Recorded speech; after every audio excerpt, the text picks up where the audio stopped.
بسم اللہ الرحمن الرحیم من یطع اللہ والرسول فأولئک مع الذین انعم اللہ علیہم من النبیین والصدیقین والشہداء والصالحین وحسن اولئک رفیقا۔ صدق اللہ مولانا العظیم۔ معزز حاضرین، آج بروز پیر بتاریخ 24 اکتوبر 1983 بفضل اللہ تعالی مطالعہ تصوف کے سلسلے کی 22ویں نشست ہے۔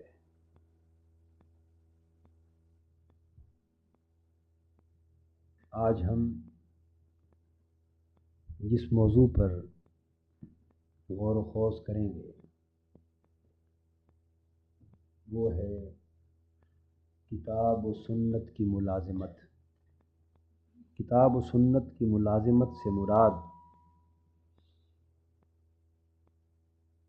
زندگی میں قرآن مجید اور سنت رسول صلی اللہ تعالی علیہ وآلہ وسلم کی اتباع پر ثابت قدم رہنا اور اس پر پختگی کے ساتھ قائم رہنا صوفیاء کی اصطلاح میں کتاب و سنت کی ملازمت کہلاتا ہے۔ اپنے عمل کے اوپر کتاب اور سنت کے احکام کی پیروی کو لازم کر لینا، یعنی اللہ اور اس کے رسول صلی اللہ تعالی علیہ وآلہ وسلم کے احکامات کی پیروی کو بہر صورت زندگی میں مقدم رکھنا اور کسی قیمت پر بھی ان کی خلاف ورزی کو گوارا نہ کرنا، یہ کتاب و سنت کی ملازمت کہلاتا ہے۔ اور یہ تصوف میں اور طریقت و معرفت میں انتہائی اہم بنیادی رکن کی حیثیت رکھتا ہے۔ کتاب و سنت کی پیروی کے بغیر کوئی عمل اسلام کے تصوف اور طریقت کی دنیا میں قابل قبول نہیں ہو سکتا۔ اس لحاظ سے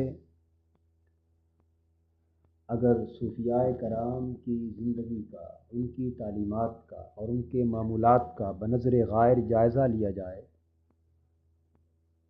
تو اس حقیقت کو سمجھنے میں کوئی الجھن، کوئی دشواری اور کوئی التباس باقی نہیں رہ جاتا کہ در حقیقت طریقت اتباع شریعت اور اتباع سنت کے کمال کا نام ہے۔ ایک ہے شریعت اور سنت نبوی صلی اللہ علیہ وآلہ وسلم کی پیروی، اور ایک ہے اس پیروی میں کمال کو پہنچنا۔ تو کتاب و سنت کی ملازمت اور کتاب و سنت کی پیروی کے کمال کو ہی در حقیقت صوفیاء طریقت کا نام دیتے ہیں، اور انہی تعلیمات کے مجموعے کو اصطلاح میں تصوف کہا جاتا ہے۔ اور وہ شخص جو صفائے قلب کے ساتھ اور صدق کے باطن کے ساتھ کتاب و سنت کی پیروی میں کمال پر فائز ہوتا ہے، اسی کو صوفی کہا جاتا ہے۔ قرآن حکیم کی وہ آیہ کریمہ جو میں نے ابھی آپ کی خدمت میں تلاوت کی ہے، اس میں اللہ رب العزت ارشاد فرماتے ہیں وَمَن یُطِعِ اللَّهَ وَالرَّسُولَ، اور جو شخص اللہ کی غلامی اختیار کرے اور رسول صلی اللہ علیہ وآلہ وسلم کی، یعنی جو شخص اللہ کے احکام کی اور رسول صلی اللہ علیہ وآلہ وسلم کے احکام کی اطاعت اور اتباع کو اپنائے، اپنے اوپر لازم کر لے، اپنی زندگی کا اوڑھنا اور بچھونا بنا لے خدا اور خدا کے رسول کے احکامات کی پیروی کو، فَأُولَٰئِكَ مَعَ الَّذِينَ أَنْعَمَ اللَّهُ عَلَيْهِمْ، بس وہی شخص ان لوگوں کے زمرے میں شامل ہو سکتا ہے جن پر اللہ کا انعام ہوتا ہے۔ اب یہ کتنی بڑی بات قرآن پاک میں کہہ دی گئی ہے، جس پر جتنا غور کرتے چلے جائیں اسی قدر حقائق، معارف اور لطائف کھلتے چلے جاتے ہیں۔ یعنی اللہ کا انعام، یہ اللہ تعالیٰ کی نعمتوں اور اس کے احسانات کا ایک بے کنار سمندر کا بیان ہے۔ سورہ فاتحہ میں یہی دعا تو تلقین کی گئی ہے، اہدنا الصراط المستقیم، اے باری تعالیٰ ہم کو سیدھی راہ کی ہدایت عطا کر، ہم کو سیدھی راہ کی ہدایت عطا کر۔ کون سی سیدھی راہ؟ صراط الذین انعمت علیہم، باری تعالیٰ وہ سیدھی راہ جس پر تیرے انعام یافتہ بندے چلتے رہے، ہمیں اس راہ پر چلا، ہمیں اس راستے کا مسافر کر جو راستہ تیرے ان بندوں کا ہے جن پر تو نے انعامات کیے، جن پر تو راضی ہوا ہے، جن پر تو نے اپنے انعام نچھاور کیے ہیں، انہی کی راہ سیدھی راہ ہے، اور ہمیں انہی لوگوں کی انعام یافتہ بندوں کی راہ پر چلا۔ تو گویا اللہ کے انعام یافتہ بندوں کی راہ پر چل نکلنا، اللہ کے انعام یافتہ بندوں کے زمرے میں شامل ہو جانا، یہ اللہ کی اتنی بڑی نعمت ہے، اس کا اتنا بڑا فضل و کرم ہے کہ اس سے بڑھ کر اور کوئی دعا ہی متصور نہیں ہو سکتی، کیونکہ سورہ فاتحہ پورے قرآن کا مغز ہے، سورہ فاتحہ پورے قرآن کا مغز ہے، اور پوری کی پوری سورہ فاتحہ میں ایک ہی دعا تلقین کی گئی ہے۔ تو گویا پوری سورہ فاتحہ کا مغز اور نچوڑ یہ مراد ہے، یہ پکار اور یہ التجا ہے جو بندہ اپنے اللہ کی بارگاہ میں کرتا ہے کہ اے باری تعالیٰ مجھے اپنے انعام یافتہ بندوں میں شامل فرما دے۔ اب باری تعالیٰ ان انعام یافتہ بندوں میں شامل ہونے کا طریقہ بیان فرما رہے کہ اے بندے اگر تو صدق کے دل کے ساتھ، نیت کی سچائی کے ساتھ میری بارگاہ میں میرے انعام یافتہ بندوں کے زمرے میں شامل ہونے کی تمنا کرتا ہے تو سن لے، ہم تجھے اس زمرے میں شامل ہونے کا طریقہ بتائے دیتے۔ وہ طریقہ کیا ہے؟ من یطع اللہ والرسول فاولئک مع الذین انعم اللہ علیہم، جو شخص اللہ کی اور اس کے رسول کی غلامی اختیار کر لے۔ اللہ کا بندہ تو ہر کوئی ہے، ان کل من فی السماوات والارض الا آتی الرحمن عبدا، آسمانوں اور زمینوں کی پوری کائنات میں جو کچھ ہے وہ اللہ کا بندہ ہے، جو کچھ بھی شجر و حجر ہیں، جن و انس ہیں، ملائکہ ہیں، نباتات ہیں، حیوانات ہیں، الغرض زمین و آسمان پر مشتمل اس پوری کائنات میں جو کچھ بھی موجود ہے، متنفس ہے یا غیر متنفس، سانس لینے والی مخلوق ہے یا سانس نہ لینے والی، ہر مخلوق اللہ کی بارگاہ میں عبد یعنی بندہ ہونے کا درجہ رکھتی ہے، ہر مخلوق کا اللہ کی ذات کے ساتھ بندگی کا تعلق ہے، اور ہر شے ذی روح ہے یا غیر ذی روح، شعور رکھنے والی ہے یا نہیں، وہ اپنے اپنے حال اور اپنی اپنی کیفیت کے مطابق اپنے اللہ کی بندگی کرنے میں مصروف ہے۔ درخت ہیں تو وہ قیام کی حالت میں اپنے رب کی تسبیح کر رہے ہیں، چوپائے ہیں تو وہ رکوع کی حالت میں اپنے رب کی تسبیح کر رہے ہیں، کیڑے مکوڑے ہیں تو وہ سجود کی حالت میں اپنے رب کی تسبیح کر رہے ہیں۔ الغرض اس دنیا کا کوئی فرد اور کوئی وجود ایسا نہیں جو کسی نہ کسی حال میں اللہ کی تسبیح نہ کر رہا۔ قرآن پاک میں ارشاد بھی ہے کہ کائنات میں جو بھی شے ہے وہ اللہ کی تسبیح کرتی ہے، اور ہر ایک کی تسبیح کو اللہ خوب جانتا ہے۔ وہ دیکھ رہا ہے کہ کون میری کس کس حال میں تسبیح کر رہا ہے۔ تو یوں بندہ ہونے کا شرف تو ہر کسی کو حاصل ہے، لیکن بات یہ بیان کی جا رہی ہے کہ وہ بندہ جو بندہ ہونے کا حق ادا کر دے، وہ بندہ جو حق بندگی ادا کر دے، جو پکی غلامی اختیار کر لے، اور ایسا بندہ ہو جائے کہ اس سے خود اس کے رب کو محبت ہو جائے، ایسا بندہ ہو جائے کہ اس کی بندگی پر خود اللہ کی رحمت ناز کرنے لگے، اس کے تعلق پر خود اللہ کی ذات اپنی رحمت کی شان کے ساتھ جھومنے لگے، پھر وہ بندہ اس حال میں ہوتا ہے کہ وہ اللہ کے انعام یافتہ لوگوں کے زمرے میں شامل کر دیا جائے۔ اس کے بارے میں ارشاد فرمایا جا رہا ہے کہ جو شخص اللہ کی اور اس کے رسول کی پکی سچی ظاہراً اور باطناً پختہ قدمی کے ساتھ اور صدق کے دل کے ساتھ صحیح غلامی اختیار کر لے گا، وہی وہ شخص ہے جو اللہ کے انعام یافتہ بندوں میں شامل کر دیا جائے۔ گویا جو شخص کتاب اور سنت کی، یعنی قرآن مجید اور سنت رسول کی پکی ملازمت اختیار کر لے گا، وہ شخص اللہ کے انعام یافتہ بندوں میں شامل ہو جائے گا۔ اب باری تعالیٰ نے ان انعام یافتہ بندوں کے مختلف طبقات کو گنوا بھی دیا ہے۔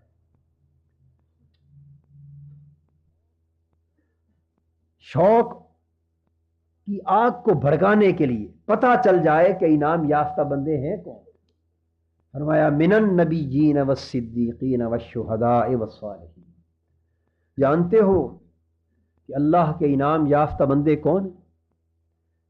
حضرت آدم علیہ السلام سے لے کر نبی اکرم صلی اللہ علیہ وآلہ وسلم تک تمام انبیاء اور رسول اللہ کے انعام یافتہ بندے۔ تو گویا انبیاء کی معیت اور ان کے زمرے کی شمولیت، ان کے حلقہ احباب کی شمولیت کا شرف نصیب ہوگا۔ والصدیقین، اور جتنے صدق والے دنیا میں ہو گزرے، جو اللہ کی ربوبیت کی تصدیق کرتے رہے اور خدا جن کی بندگی کی تصدیق کرتا رہا۔ یہ کیسی عجیب مقام ہے صدیقیت کا کہ بندہ اللہ کی توحید کی تصدیق کرتا ہے اور اللہ اس کی بندگی کے اخلاص اور صدق کی تصدیق کرتا ہے، تو وہ صدیق۔ والشہداء، اور وہ لوگ جو شہید ہیں، جنہوں نے اپنی جان دے کر اللہ کے ہونے کا ثبوت فراہم کر دیا ہے، یا جن کو اللہ کے دیدار کی نعمتیں غیر مترقبہ نصیب ہو گئی۔ والصالحین، اور وہ لوگ جن کی سیرت صالحیت کے زیور سے آراستہ ہے۔ تو تمام صلحاء اور اولیاء، تمام شہداء، تمام صدیقین اور تمام انبیاء اور رسل، یہ اللہ کے انعام یافتہ بندے۔ اور فرمایا کہ جو لوگ کتاب و سنت کی ملازمت اختیار کر لیتے ہیں، ان کو ان خوش نصیبوں کے ساتھ معیت عطا کر دی جاتی ہے۔ اور معیت عطا ہونے کا معنی یہ ہے کہ ان کا رنگ ان کی سیرتوں پر چڑھ جاتا ہے، ان کا رنگ ان کی سیرتوں پر چڑھ جاتا ہے۔ کوئی انوار نبوت سے نواز دیا جاتا ہے، کوئی انوار صدیقیت سے نواز دیا جاتا ہے، کس کے قلب و باطن کو انوار شہادت سے نواز دیا جاتا ہے، کسی کی زندگی کو انوار صالحیت سے نواز دیا جاتا ہے۔ تو جو کوئی اللہ اور اس کے رسول کی غلامی اختیار کرتے ہوئے کتاب و سنت کی ملازمت پر پختہ قدم ہو جائے گا، وہ ان خوش نصیب اللہ کے انعام یافتہ بندوں کے زمروں میں شامل کرتے ہیں۔ اب باری تعالیٰ خود نبی اکرم صلی اللہ علیہ وسلم سے ارشاد فرماتے ہیں، ملازمت یعنی اللہ کے بندہ ہو کر رہنے کا التزام کیے رہنا۔ فرماتے ہیں فاستقم علی ما امرت ومن تاب معک۔ اے پیارے نبی صلی اللہ علیہ وآلہ وسلم، جس شے کا، جس زندگی کا، جن اعمال کا اور جس حال کا آپ کو حکم دیا گیا ہے، اس کو یوں اپنائیے کہ پھر اس سے ہٹنے کا کوئی شائبہ نہ رہے۔ جس حال پر قائم رہنے کا آپ کو حکم دیا گیا ہے فاستقم، اس پر ثابت قدم ہو جائیے۔ یہ ملازمت کا تصور ہے۔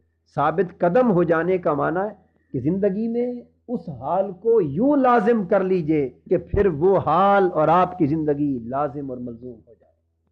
جس طرح سایہ جسم سے جدا نہیں ہو سکتا اور جسم کو سائے سے جدا نہیں کیا جا سکتا، اسی طرح راہ حق پر یوں پختہ قدم ہو جائیے کہ اللہ کے حکم کی اطاعت آپ کے جسم کا سایہ بن جائے۔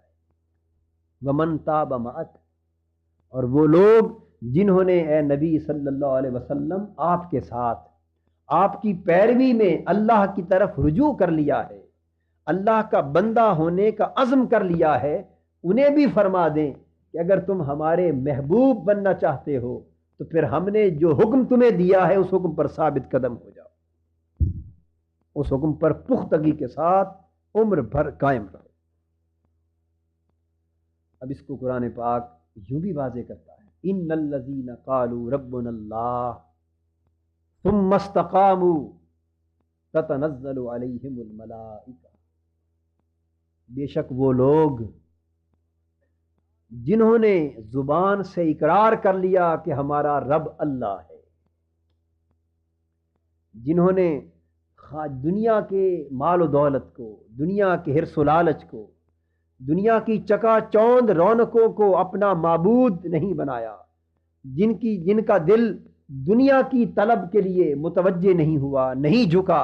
ایک تو وہ ہے نا ارأیت الذی من اتخذ الہہ ہواہ، اے پیارے نبی تو نے اس شخص کا حال دیکھا ہے جو خواہش نفس کو اپنا معبود بنا کر اسی کی پوجا کرتے جا رہا ہے، جس نے دل کی خواہشوں کی پوجا کو اپنا مقصد بنا رکھا۔ ایک تو وہ حال ہے کہ انسان نام تو اللہ کا بندہ ہونے کا لیتا ہے لیکن زندگی در حقیقت خواہش نفس کی بندگی میں بسر ہو رہی ہے۔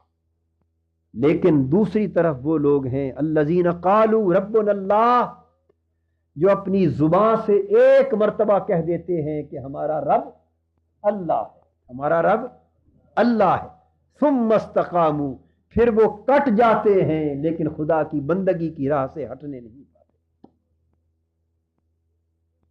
پھر ان کے جسم ریزے ریزے بھی کر دیے جاتے ہیں لیکن اس کو اللہ مان لینے میں وہ لذت اور وہ سرور انہیں آ جاتا ہے کہ دنیا کی کوئی لذت پھر خدا سے دوستی کا تعلق کم نہیں کر سکتی۔ دو عالم سے کرتی ہے بیگانہ دل کو، عجب چیز ہے لذت آشنائی۔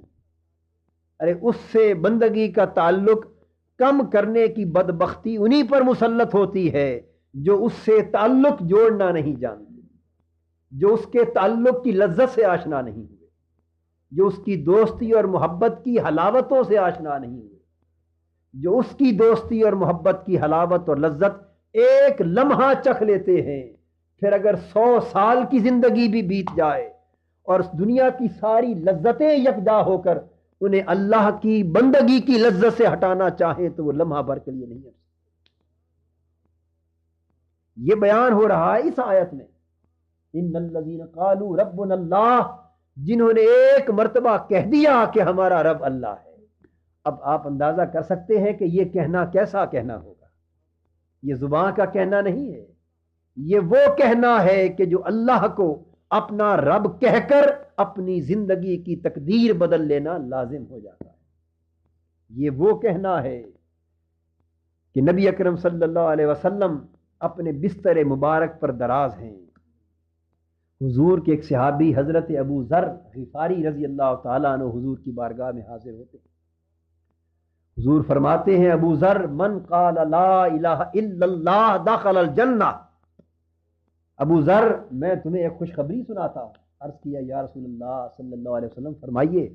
حضور نے فرمایا سن لے، جس نے لا الہ الا اللہ یعنی اللہ کو رب مان لیا اور مجھے اپنا رسول سمجھ لیا وہ جنت میں داخل ہو گیا۔ جس نے اللہ کو رب مان لیا اور مجھے رسول سمجھ لیا صدق کے دل کے ساتھ، داخل الجنہ، میں ضمانت دیتا ہوں کہ وہ سیدھا جنت میں گیا۔ اس پر حضرت ابو ذر عرض کرنے لگے ان زنا و ان سرقہ یا رسول اللہ، یا رسول اللہ صلی اللہ علیہ وسلم، کیا وہ شخص اس نے زنا بھی کیا ہو اور چوریاں بھی کی ہو پھر بھی؟ حضور نے فرمایا نام ان زنا و ان سرقہ، ہاں اس کی ساری زندگی زنا اور چوریوں میں کیوں نہ بسر کی ہو، جب اسے سمجھ آ گئی کہ میرا رب اللہ ہے اور میرا رسول میرا محمد صلی اللہ علیہ وسلم ہے، تو زندگی کے سارے گناہ مٹ گئے اور جنت کا اہل ہو گیا۔ ان زنا و ان سرقہ، جو کچھ جس حال میں زندگی بسر ہوئی سب کچھ مٹا دیا جاتا ہے، کب؟ جب اسے سمجھ آ جاتی ہے کہ میرا رب اللہ ہے، تو پھر جو کچھ بیت چکا اس کو پھر باقی نہیں رکھا جاتا، جو کچھ بیت چکا اسے باقی نہیں رکھا جاتا، الا ما قد سلف، جو کچھ گزر گیا اسے گزار دیا جاتا ہے۔ جب یہ سمجھ آ جاتی ہے کہ میں تو اس کا بندہ، میں تو عمر بھر بھٹکا رہا، میں تو عمر بھر خطا میں رہا، میں تو عمر بھر بھولا رہا، جب اسے اپنے مولا کے در کی پہچان ہو جاتی ہے اور اس کی دہلیز پہ آ کر تائب ہو کر گر کر بندگی کا احساس لے کر ان آنکھوں سے ندامت کے آنسو گرا لیتا ہے، تو پھر ذات باری کہتی ہے کہ بندے اگر تو نے میری خاطر پچھلی زندگی کو چھوڑ دیا تو ہم نے تیری خاطر تیرے سارے گناہوں کو بلا دیا۔ دخل الجنہ، پھر وہ جنت کا حقدار بنا دیا جاتا ہے۔ یہ معنی اس حدیث کا تو یوں ہے، اگر زنا اور سرقہ یہ اسلام قبول کرنے سے پہلی زندگی سے متعلق ہے، لیکن اس میں ایک اور عجیب نکتہ بھی ہے، ایک اور عجیب نکتہ بھی ہے، وہ میں ایمان کی ایک کیفیت سمجھانے کے لیے عرض کر رہا ہوں۔ حضور صلی اللہ علیہ وسلم دراصل یہ فرما رہے تھے، اشارہ فرما رہے تھے اس بات کی طرف کہ من قال لا الہ الا اللہ دخل الجنہ، کہ جو شخص اللہ کو رب اور مجھے رسول مان لیتا ہے، اور فرما رہے تھے اپنے صحابہ سے، یہ وہ لوگ تھے جو کفر سے تائب ہو کر حضور کا چہرہ انور ایک لمحہ دیکھ کر کلمہ پڑھ لیتے تھے اور وہ پھر صحابی بن جاتے تھے۔ جس نے کلمہ پڑھ کر ایمان کی نظر سے حضور کے چہرے کو دیکھ لیا وہ کیا کہلایا؟ صحابی۔ تو بات حضور اپنے صحابی سے کر رہے ہیں، فرماتے ہیں کہ ابو ذر جس نے کلمہ پڑھ لیا میرا، یعنی جو میری غلامی میں آ گیا، جو میری غلامی میں آ گیا وہ سیدھا جنت میں جائے گا۔ حضرت ابو ذر عرض کرتے ہیں آقا کیا غلامی میں آ جانے کے بعد وہ ایسے گناہ کا مرتکب بھی ہوتا پھرے، زنا اور چوریاں کرے تو پھر بھی جنت میں جائے گا؟ حضور نے فرمایا نعم ان زنا و ان سرقہ، ہاں بے شک گناہ بھی کرے، چوری اور زنا کرے۔ تو حضور کا یہ فرمانا دراصل ایک چیلنج تھا۔ یہ فرمانا کیا تھا؟ ایک چیلنج تھا۔ حضور دراصل یہ واضح فرما رہے تھے کہ اگر وہ بندہ صدق کے دل سے میری غلامی میں آ گیا تو پھر میں دیکھتا ہوں کہ میری غلامی میں آ کر بھی کوئی گناہ اس سے کس طرح صادر ہوتا ہے۔ ہاں وہ چاہے تو کر لے زنا، چاہے تو کر لے چوری، جس طرح چھوٹ دے دی جاتی ہے کہ ہم دیکھتے ہیں کہ اگر صدق کے دل سے وہ ہمارے دامن سے لپٹ گیا تو پھر وہ چاہے بھی تو گناہ کی راہ پر اس کے قدم نہیں اٹھ سکتے، وہ چاہے بھی تو گناہ کی راہ پر قدم نہیں اٹھ سکتے۔ میں حضور صلی اللہ علیہ وسلم کے اس ارشاد کو ایک تمثیل کے ذریعے واضح کرتا ہوں۔ سلطان محمود گاڈی ایک زمیندار لالیاں کے علاقے کا تھا، فوت ہو گیا۔ وہ پیر میر علی شاہ صاحب رحمۃ اللہ علیہ کا مرید تھا۔ اس شخص نے پیر میر علی شاہ صاحب رحمۃ اللہ علیہ کی خدمت میں یہ عرض کی کہ حضرت مجھے جو حکم آپ صادر فرمائیں میں کرنے کو تیار ہوں، آپ کے ہر حکم کی تعمیل کروں گا، لیکن شراب کی ایسی بری عادت پڑ چکی ہے اور اتنی پختہ ہو چکی ہے کہ یہ میں چاہوں بھی تو نہیں چھوڑ سکتا، اس کو میں نہیں چھوڑ سکتا۔ تو شراب پیتے رہنے کی اجازت دے دیں، باقی ہر گناہ سے پرہیز کا وعدہ کرتا ہوں۔ اگر ایک سادہ کم فہم معالج ہو، مبلغ ہو، ہم جیسا بے سمجھ آدمی ہو جو اپنے تئیں دین کی تبلیغ کرتا ہے لیکن اسے خبر نہیں کہ اس کی تبلیغ سے بھی کتنا نقصان پہنچ جاتا ہے، اس لیے کہ تبلیغ اس وقت تک کارگر نہیں ہوتی جب تک مریض کے احوال کو نہ سمجھا جائے، مریض کی طبیعت اور اس کی نفسیات کو نہ سمجھا جائے، اس کے علاج کے تمام تر تقاضوں کو نہ سمجھا جائے۔ آپ فرمانے لگے اچھا ایک وعدہ کر لے شراب پینے کے بارے میں کہ میرے سامنے تو نہیں پیے گا نا۔ عرض کی حضرت آپ کے سامنے تو پینے کا سوال ہی پیدا نہیں ہوتا، کیسے پی سکتا ہوں؟ فرمایا پھر میرے سامنے نہ پینا، اور جہاں کہیں میں نہ ہوں پھر پیتے رہنا۔ وہ شخص گورڑا شریف سے چلا راول پنڈی میں آ کر، اس زمانوں میں شراب کا کھلا رواج تھا، ایک کلب میں آ کر شراب پینے کی خواہش، شیشے کی دیوار تھی سامنے، اس نے گلاس میں شراب ڈال کر، اب اس واقعے کا وہ شخص خود راوی ہے اور مجھ سے اس کی روایت کی بنا پر خود میرے والد گرامی رحمۃ اللہ علیہ نے بیان کیا، وہ شخص خود کہتا ہے کہ شراب گلاس میں لے کر میں اپنے منہ کے قریب لایا، ابھی میں نے گھونٹ نہیں پیا تھا کہ میں نے اٹھا کر نظر جو اٹھا کے دیکھا تو سامنے پیر میر علی شاہ صاحب کھڑے، گلاس میرے ہاتھوں سے گر پڑا، میں دوڑ کے باہر گیا معافی مانگنے کے لیے، لیکن دائیں بائیں دیکھا وہ کہیں موجود نہ تھا۔ پھر تھوڑی دیر کے بعد آیا، پھر کوشش کی، ابھی گلاس میرے لبوں کے قریب نہ پہنچا تھا کہ وہ میرے سامنے موجود تھے۔ کہتے ہیں 3 مرتبہ میں نے شراب پینے کی کوشش کی، ہر بار میری وہ آنکھوں کے سامنے تھے، میں نے وہ پیمانے توڑ دیے اور واپس گورڑا شریف حاضر ہو کے کہنے لگا کہ حضرت اگر یہ وعدہ اتنا سخت ہی منوانا تھا تو پھر پینے سے ہی منع کر دیا ہوتا۔ اسے سمجھ آ گئی کہ اب کوئی جگہ ایسی نہ ہوگی جہاں اس گناہ کا ارتکاب کرنا چاہوں گا اور شیخ آنکھوں کے سامنے نہ ہوگا۔ اور اس طرح کے بزرگوں کا کسی دوسرے مقام پر پہنچ جانا، اس کو جسم مثالی کے ساتھ پہنچنا کہتے ہیں۔ کیا؟ جسم مثالی سے پہنچنا کہتے ہیں، اور روح کو، نیک روحوں کو، منور اور قوی روحوں کو جسم مثالی یعنی دوسرے اجساد میں متمثل ہو کر دوسرے مقامات پر پہنچ جانے کی قوت حاصل ہوتی۔ بالکل اسی طرح جس طرح فرشتے جہاں چاہتے ہیں انسانی صورتوں میں متشکل ہو کر نظر آ جاتے ہیں، اور حضرت جبرائیل امین حضرت مریم رضی اللہ تعالیٰ عنہ کے پاس بالکل انسانی اور بشری صورت میں حاضر ہو گئے۔ ارسلنا الیہا روحنا فتمثل لہا بشرا سویا، ہم نے جبرائیل امین کو حضرت مریم کے پاس بھیجا اور پوری مکمل انسانی اور بشری صورت دے کر بھیجا۔ تو یہ جسم مثالی کے ساتھ ان کا تشریف لانا، اور حضور کی بارگاہ میں جبرائیل امین حضرت دحیہ کلبی حضور کے ایک صحابی ہیں، اکثر ان کی شکل میں متمثل ہو کر آیا کرتے تھے۔ اسی طرح جنات وہ بھی انسانی صورتوں میں متمثل ہو کر آ سکتے ہیں، اور اگر انسان مرد کامل ہو جائے تو اس کی روح کی قوت پھر جنات اور فرشتوں کی روحانیت سے بھی کہیں بلند ہو جاتی ہے۔ تو اس کی روح کا متجسد اور متمثل ہو کر مختلف مقامات پر پایا جانا، یہ تو پھر بطریق اولا ممکن اور واقع ہو جاتا ہے۔ یہ مسئلہ ان کے لیے قطعاً ناممکن اور مشکل نہیں رہتا۔ یہ اس وقت تک دشواریاں رہتی ہیں جب تک یہ جسم یعنی مادہ روح کی توانائیوں پہ چھایا رہتا ہے۔ جب تزکیہ اور تصفیہ کے مرحلے طے کر لینے کے بعد روح جسم پر چھا جاتی ہے تو پھر مادے کی قیدیں روح پر نہیں رہتی، بلکہ روح کی شرائط جسم پر طاری ہو جاتی ہے۔ پھر روح جہاں جاتی ہے متمثل ہو کر جسم مثالی کے ساتھ سیر کرتی ہے۔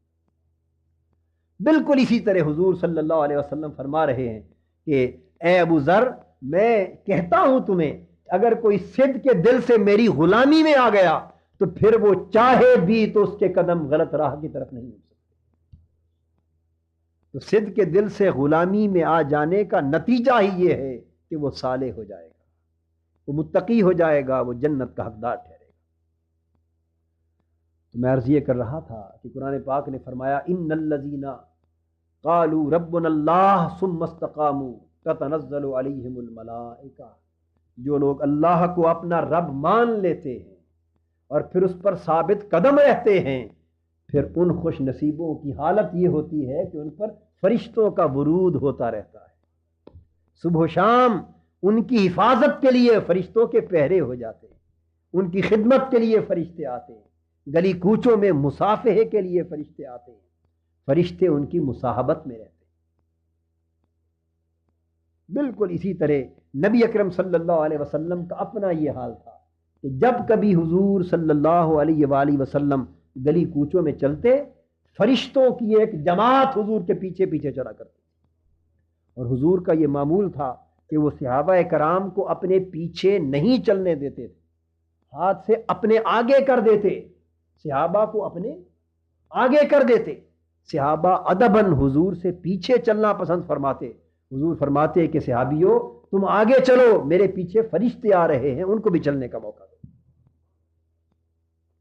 تو یہ اپنے اپنے حال اور مرتبے کی بات ہے۔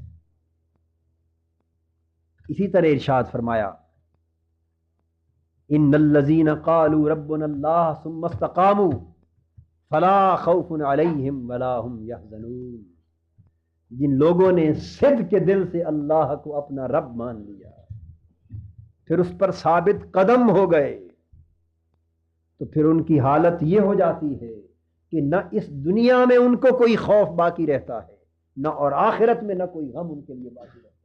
وہ دنیا اور آخرت میں ہر قسم کے خوف اور غم سے بے نیاز کر دیے جاتے ہیں، اور دنیا اور آخرت میں ہر قسم کے خوف اور غم سے بے نیاز ہو جانا، اس کا معنی کیا ہے؟ اسی کو ولایت کہتے ہیں۔ اس کو کیا کہتے ہیں؟ ولایت۔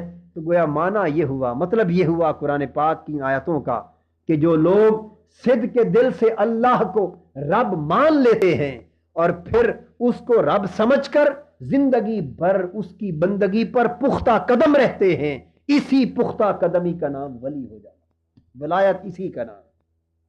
تو کتاب و سنت کی ملازمت، اللہ اور اس کے رسول کی غلامی پر ثابت قدم رہنا، اگر یہ زندگی نصیب ہو جائے تو اسی زندگی کا نام ولایت ہے۔ ولایت ان کرامتوں کا نام نہیں جن کو ہم نے ولایت سمجھ رکھا ہے۔ ولایت ہواؤں میں اڑنے کا نام نہیں ہے، ولایت دریاؤں پر چلنے کا نام نہیں ہے، ولایت آگ کو بجھا دینے کا نام نہیں ہے، ولایت دل کی چھپی اور مخفی رازوں کو جان لینے کا نام نہیں ہے، ولایت کشف اور خوارق کا نام نہیں ہے۔ یہ سب کچھ ایک ولی کے پاؤں کے نیچے آنے والے ذرات کی مانند اسے نصیب ہو جاتا ہے۔ ولایت کا رتبہ، ولایت کا حال تو ان کرامتوں اور ان خارقوں سے بہت بلند ہے۔ ولی وہ ہے جو اللہ کا بندہ ہو جائے، ولی وہ ہے جو اللہ کا بندہ ہو جائے کہ وہ چاہے بھی تو اس کا قدم اس کی حکم کی ناراضگی کی سمت اٹھ نہ سکے۔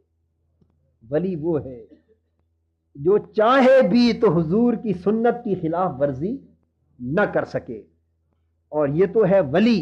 اور پھر فنا فر رسول وہ ہے جس شخص پر حضور کی سنت ظاہراً اور باطناً یوں سرایت کر جائے کہ سنت پر عمل اس کا اختیاری نہیں بلکہ اضطراری ہو جائے، سنت پر عمل اختیاری نہیں بلکہ اضطراری ہو جائے، کہ وہ اگر بغیر ارادے کے بھی کہیں جا رہا ہو تو بغیر ارادے سے اٹھنے والا قدم بھی حضور کی اتباع میں اٹھ رہا ہو، بے دھیانی میں صادر ہونے والی حرکت بھی حضور کی سنت کی اتباع میں ہو رہی ہو، تو بغیر تکلف کے، بغیر تصنع کے، بغیر مشکل کے، بغیر الجھن کے، بڑی آسانی سے اضطراری اور غیر ارادی کیفیتوں میں بھی اگر سنت رسول اس کا اوڑھنا بچھوڑنا بن جائے تو اسی حال اور مرتبے کو فنا فی الرسول ہونا کہتے ہیں۔ تو مرثیہ کر رہا تھا کہ یہ کتاب و سنت کی ملازمت اور ہر حال میں اس پر قائم رہنا، پختہ قدم رہنا، استقامت کے ساتھ رہنا،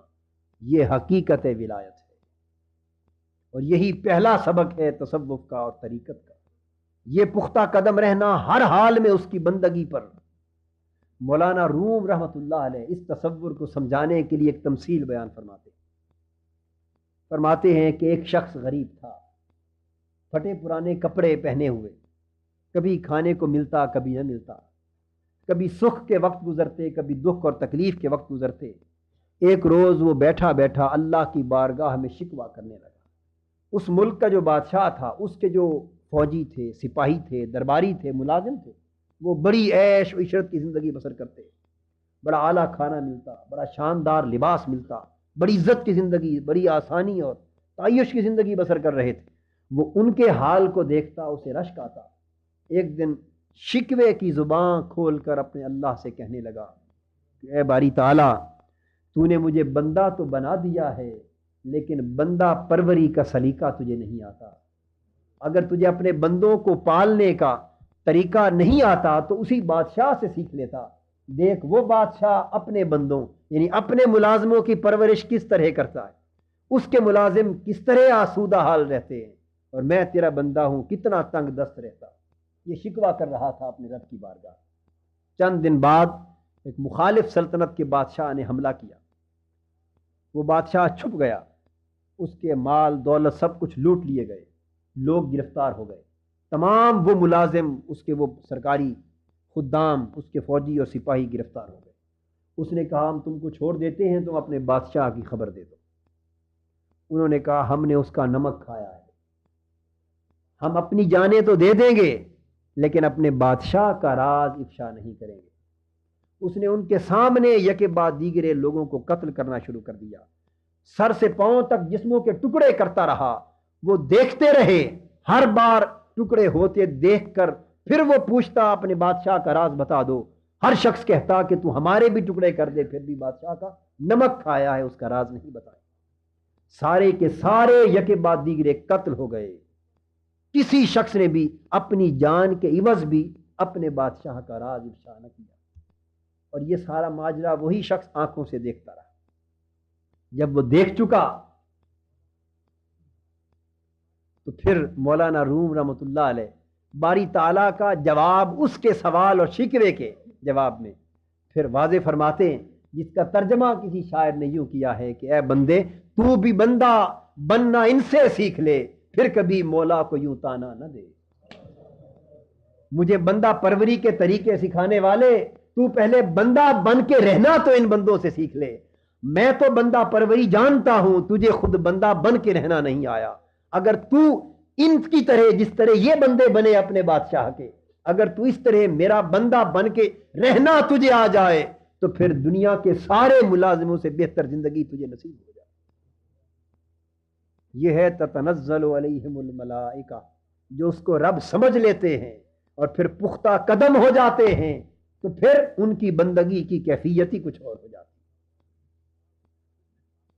تو عرض یہ کر رہا تھا کہ کتاب و سنت کی مداومت اور کتاب و سنت کی ملازمت یہ تصوف طریقت کا پہلا سبق، یہ ولایت اور معرفت کی حقیقت ہے، اور دراصل اسی اتباع سنت کے کمال کو، اسی ملازمت کے کمال کو شریعت کی اصطلاح میں ولایت کہا جاتا ہے۔ اولیاء کرام ہمیشہ سے کتاب و سنت کی ملازمت کو اپنی زندگی کا اوڑھنا اور بچھونا بناتے رہے۔ اول سے آخر تک تمام اولیاء، تمام صلحاء، تمام اصفیاء کا یہ ایک متفقہ فیصلہ ہے کہ جو شخص کتاب اور سنت کی خلاف ورزی کرتا ہے، کتاب اور سنت کی زندگی کی مخالفت کرتا ہے اور کتاب و سنت کی ملازمت سے گریز کرتا ہے، وہ ظاہراً جتنے کمالات کا حامل کیوں نہ ہوتا پھرے، اس کا تعلق صوفیاء، اتقیاء اور اولیاء کے زمرے سے دور کبھی نہیں ہو سکتا۔ اس لیے کہ نبی اکرم صلی اللہ علیہ وسلم نے اپنی آخر عمر میں جو وصیت فرمائی تھی اپنے صحابہ کو وہ یہ تھی، انی قد ترکت فیکم امرین کتاب اللہ و سنتی ان تمسکتم بہما لن تضلوا۔ میرے غلاموں، میں تم میں دو چیزیں چھوڑے جا رہا ہوں۔ کتنی چیزیں؟ دو چیزیں چھوڑے جا رہا ہوں، ایک اللہ کی کتاب اور ایک میری سنت۔ اگر تم ان دونوں کو تھامے رہو گے تو پھر کبھی بھی گمراہ نہ ہونے پاؤ۔ تو کتاب و سنت کا اہتمام، اس کی اتباع کا التزام ایک ایسا عمل ہے کہ اس کے ہوتے ہوئے زندگی ہر قسم کی گمراہی سے پاک ہو جاتی۔ اب قرآن پاک کس طرح عرض کرتا، کس طرح ولایت اتباع سنت کے کمال کا نام ہے، ولایت کس طرح سنت کی اتباع کا نام ہے۔ اللہ رب العزت نے یہ سبق حضور صلی اللہ علیہ وسلم کی زبان مبارک سے حضور کی امت کو دیا ہے۔ فرمایا قل ان کنتم تحبون اللہ فاتبعونی یحببکم اللہ۔ میرے پیارے نبی صلی اللہ علیہ وسلم آپ فرما دیں ان سے، ان کنتم تحبون اللہ، اگر تمہیں اللہ سے پیار ہے۔ اب ذرا اس کا معنی اور مفہوم سمجھیے، اس آیت کا معنی سمجھیے۔ ان سے فرما دیں اگر تمہیں اللہ سے پیار ہے، اگر تمہیں اللہ سے پیار ہے تو پھر انہیں بتا دو کہ اللہ سے پیار کا دم بھرنے والوں، فاتبعونی یحببکم اللہ، میری چال چلا کرو، کہ جو کوئی میری چال چلتا ہے اللہ کو اس سے پیار ہو جاتا ہے۔ فاتبعونی، میری چال چلو، مجھ جیسا رنگ ڈھنگ اپنا لو، مجھ جیسی زندگی کا حال اپنا لو، میرے جیسا سونا چلنا پھرنا کھانا اٹھنا بیٹھنا کر لو، جیسے میں بولتا ہوں ویسے بولا کرو، جیسے چلتا ہوں ویسے چلا کرو، جیسے کھاتا پیتا ہوں ویسے کھایا پیا کرو، جیسے نماز پڑھتا ہوں ویسے نماز پڑھا کرو، جیسے روزے رکھتا ہوں ویسے روزے رکھا کرو، جس کام کو کرتا ہوں وہ کیا کرو، جس کو نہیں کرتا اس سے بچے رہا کرو۔ یعنی میری زندگی کا رنگ ڈھنگ اپنا لو اور میرے چال چلن کو اپنا لو، جو کوئی میری چال چل لے گا یحببکم اللہ، اللہ کو اس سے پیار ہو جائے گا۔ یعنی حضور اللہ کے کتنے محبوب ہیں، اندازہ کیجئے نا، محبوب کی ہر ادا سے محب کو کتنا پیار ہوتا ہے۔ یہ تو سن رکھا ہے نا آپ نے کہ محبوب کی ہر ادا پیاری ہوتی، تو محبوب کی ہر ادا تو پیاری ہوتی ہی ہے، لیکن کتنا عجیب محبوب ہے یہ اللہ کا کہ جو کوئی اس کی ادا کو اپنا لیتا ہے اللہ کو اس سے بھی پیار ہو جاتا ہے۔ جس شخص سے اللہ کو پیار ہو جائے اس کے علاوہ بھی کوئی ولی کہلانے کا حقدار ہے؟ جس سے اللہ پیار کرنے لگے تو اگر وہ ولی نہیں تو اور ولی کون ہوگا؟ اس لیے ولایت کی شرط اولی اور شرط آخری فاتبعونی ہے۔ جو شخص حضور کی زندگی کا رنگ اور ڈھنگ اپنا لے گا، حضور کی زندگی کے طور طریقے اپنا لے گا اور اللہ کے پیار کا مرکز و محور بن جائے گا، وہی شخص اولیاء کے زمرے میں شامل کیا جائے گا۔